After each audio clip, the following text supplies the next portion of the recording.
O Feliz News de hoje está começando e os destaques do dia são: Zona Leste sofre com acúmulo de lixo nas calçadas. Detran inicia revitalização e sinalização vertical e horizontal da via costeira. E servidores públicos do estado param atividades nesta terça-feira. Essas e outras notícias você confere agora.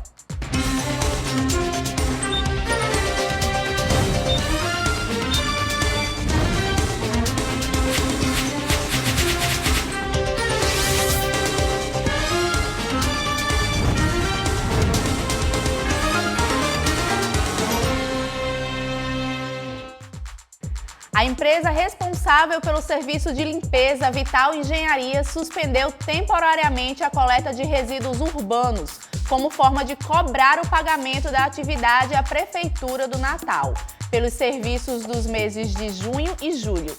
Isso está ocasionando um acúmulo de sacolas de lixo no bairro do Tirol e Petrópolis, na região leste da cidade.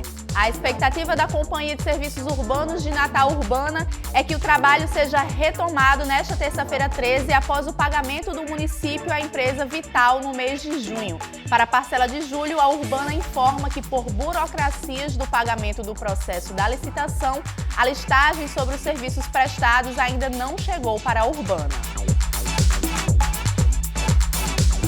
O Ministério Público Federal ingressou com ação pública que pede a implantação de ciclovias na faixa BR-101-RN entre Natal e Parnamirim. O trecho passa por obras de reformulação que não oferecem solução para a circulação de veículos não motorizados e põe em risco a segurança de ciclistas.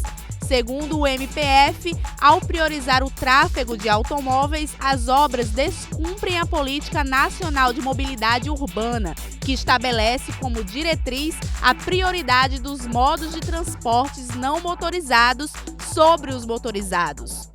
O consórcio Natal Parnamirim, responsável pelas obras, argumentou que o fluxo de ciclistas seria muito reduzido.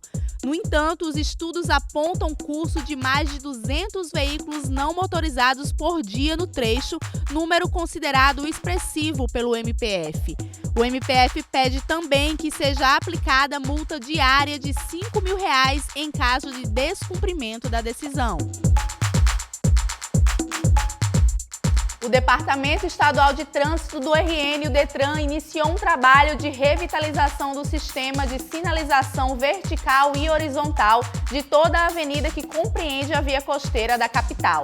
A medida busca ampliar a visibilidade das informações de trânsito da área, repondo o material desgastado e contribuindo com a segurança dos condutores e pedestres que circulam na localidade. A determinação da Direção-Geral do Detran é para que a Coordenadoria de Operações atue substituindo as sinalizações verticais de advertência e de regulamentação. Um ponto importante informado é sobre a sinalização horizontal, que compreende as faixas de pedestres situados ao longo da via costeira. A ação vai contemplar a revitalização de todos esses pontos com pinturas dos espaços destinados a travessias de pedestres.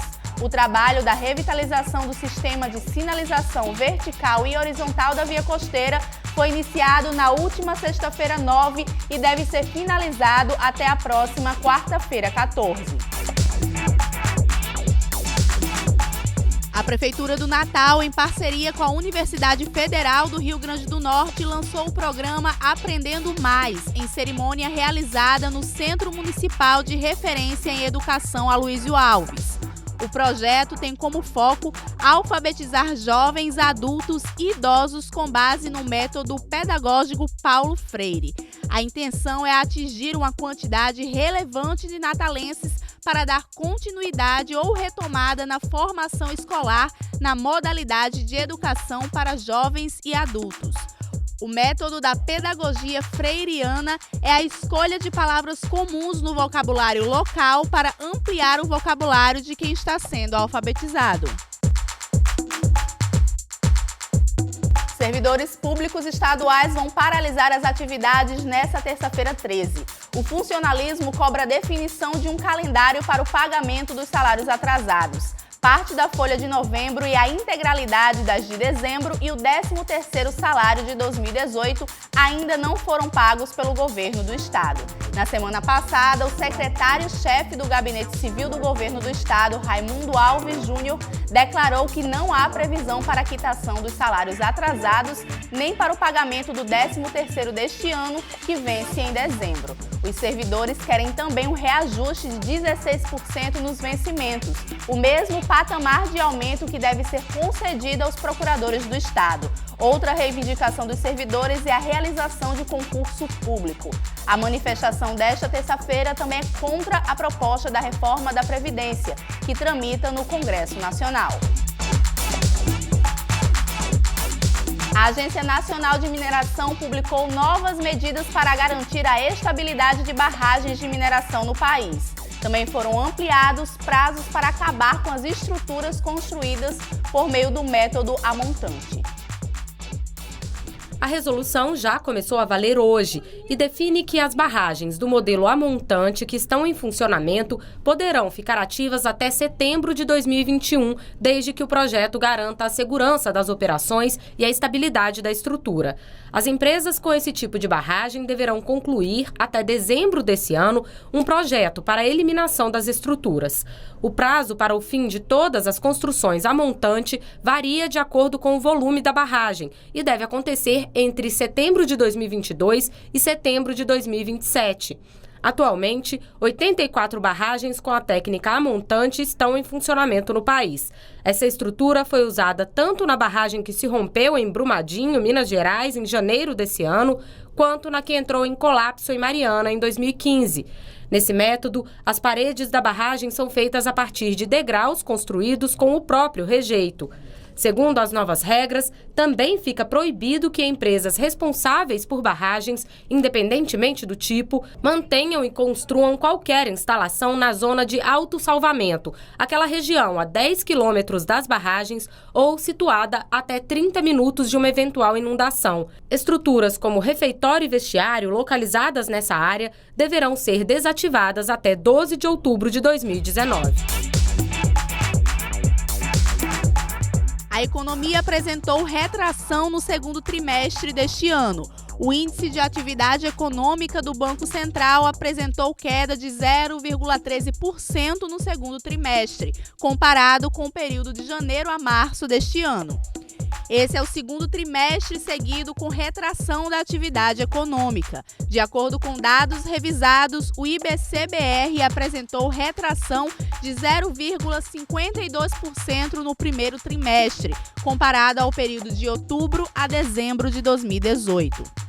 De janeiro a junho deste ano, o indicador acumula crescimento de 0,62% sem ajuste, na comparação com o primeiro semestre de 2018. Em 12 meses, a expansão chegou a 1,08%. Em junho, o IBC-BR registrou crescimento de 0,30% na comparação com maio. Na comparação com junho de 2018, houve queda de 1,75%. O IBC-BR é uma forma de avaliar a evolução da atividade econômica brasileira e ajuda o BC a tomar decisões sobre a taxa básica de juros, a Selic. O índice incorpora informações sobre o nível de atividade dos 3 setores da economia: indústria, comércio e serviços e agropecuária, além do volume de impostos. No entanto, o indicador oficial sobre o desempenho da economia é o Produto Interno Bruto, o PIB, soma de todos os bens e serviços produzidos no país, calculado pelo Instituto Brasileiro de Geografia e Estatística, o IBGE. No mês passado, o governo revisou a previsão de crescimento do PIB deste ano de 1,6% para 0,8%. O resultado das eleições primárias na Argentina refletiu-se no mercado financeiro brasileiro. O dólar comercial fechou esta segunda-feira 12, vendido a R$ 3,98, com alta de 0,042, cerca de 1,06%. Esse foi o maior valor para a divisa desde 28 de maio, que chegou a R$ 4,02. O peso argentino fechou em queda hoje e a bolsa recuou após primárias eleitorais no país neste domingo apontarem vitória do candidato oposicionista Alberto Fernandes. O mercado na Argentina abriu hoje em pânico. Logo cedo, a moeda local chegou a ter desvalorização de 30% em relação ao dólar. No fim do dia, houve um recuo. Mesmo assim, o peso terminou valendo 15% menos, com cotação de 53 pesos por dólar. A Bolsa de Valores teve um recuo de mais de 30%. A instabilidade é por causa dos resultados das eleições preliminares ontem no país. O candidato de oposição, Alberto Fernandes, saiu na frente do atual presidente do país, Maurício Macri, com uma diferença de 15 pontos percentuais, uma margem muito maior do que a apontada nas pesquisas, que era de 2 a 8 pontos percentuais. Se o resultado se mantiver nas eleições em outubro, Fernandes vencerá o pleito ainda no primeiro turno. A Argentina enfrenta uma crise econômica com recessão e inflação de 55%. No ano passado, o país precisou recorrer à ajuda do Fundo Monetário Internacional. Mesmo assim, Macri é visto pelos investidores como o mais confiável, comprometido com reformas econômicas. Alberto Fernandes, de centro-esquerda, tem como vice Cristina Kirchner, que governou a Argentina entre 2007 e 2015. A ex-presidente também enfrenta processos de corrupção. O Ministério da Ciência, Tecnologia, Inovações e Comunicações planeja modificar o sistema de divulgação de dados da detecção do desmatamento em tempo real do Instituto Nacional de Pesquisas Espaciais. Alvo de críticas intensas do presidente Jair Bolsonaro e do ministro do Meio Ambiente, Ricardo Salles, que chamou a publicação de informações sobre os percentuais de redução da área verde da Amazônia de sensacionalistas. O ministro explicou que os dados de detecção do desmatamento em tempo real vai receber auxílio de novos satélites. A expectativa é que ocorra maior precisão nas análises de dados sobre o desmatamento. A recente publicação do INPE de que, entre julho deste ano e o mesmo período do ano passado, houve aumento de 278% no número de alertas de desmatamento na Amazônia. Um levantamento feito por um aplicativo de controle parental revela que crianças e adolescentes podem ficar até 7 horas por dia no celular. A pesquisa serve como alerta para os pais sobre o conteúdo e o tempo que os filhos passam online. Yasmin tem 15 anos e usa muito o telefone celular para assistir vídeos, usar redes sociais e jogar online. Mas ela sabe que, apesar de divertido, não dá para ficar o tempo todo conectada. Entrei no ensino médio agora, então eu tenho que meio que administrar os meus horários, sabe? Então eu acabo não sentindo tanta falta assim, mas no meu tempo livre eu estou sempre usando. O pai procura conversar e acompanhar os hábitos da filha na internet. Importante nesse momento a gente voltar a confiar nos nossos filhos, conversar com eles e explicar o perigo que é, porque está vigente aí em qualquer lugar, e também ensinar que é uma ferramenta e que coisas boas ou não. De acordo com um levantamento feito por um aplicativo de controle parental, crianças e adolescentes de 5 a 15 anos passam cerca de 6 horas em média por dia no celular. Isso durante a semana. Nos sábados e domingos, pode chegar a 7 horas. E assistir vídeos no YouTube pode consumir 25 horas por mês. É a plataforma mais acessada pelos jovens. Em seguida, as redes sociais e jogos, que somados representam mais de 50% do tempo das crianças. Por isso, é importante que os pais observem e conversem com os filhos sobre o período gasto online. É uma forma de proteger a saúde física e mental. Esse convívio com os pais é muito importante. É a base para que eles saibam se relacionar melhor também com os colegas, futuramente no mercado de trabalho.